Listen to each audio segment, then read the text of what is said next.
કેમ છો મિત્રો? નમસ્કાર. હવે તમે મારી પાછળ બોર્ડ ઉપર જોઈ રહ્યા છો ટ્રાન્સ રેલ લાઇટિંગ લિમિટેડ કંપનીનો આઈપીઓ આવી રહ્યો છે, બરાબર છે.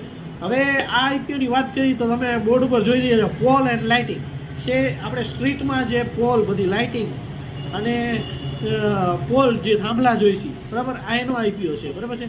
હવે કંપનીની વાત કરી તો કંપની 19 તારીખે આઈપીઓ લઈ આવે છે, 23 તારીખે ક્લોઝ થઈ જશે, 24 તારીખે એલોઇમેન્ટ, 27 તારીખે લિસ્ટિંગ. કંપની 432 લેખે 34 શેર આપશે, બરાબર. અત્યારની જીએમબી પ્રમાણે જોઈએ તો 3.5 થી 4,000 જેવો નફો મળે એમ છે, બરાબર. બાકી કંપની અત્યારે ગ્લોબલી લગભગ ઓન ગોઈંગ પ્રોજેક્ટ અત્યારે કંપનીના 20 ચાલે છે. એ સિવાય કંપનીએ 30 થી 40 પ્રોજેક્ટ પૂરા કરી દીધા છે ઓન ગોઈંગ, જે વિદેશમાં છે, જેમાં અત્યારે પ્રોજેક્ટ ચાલે છે Oman, Philippines, Sri Lanka, Tanzania, Thailand,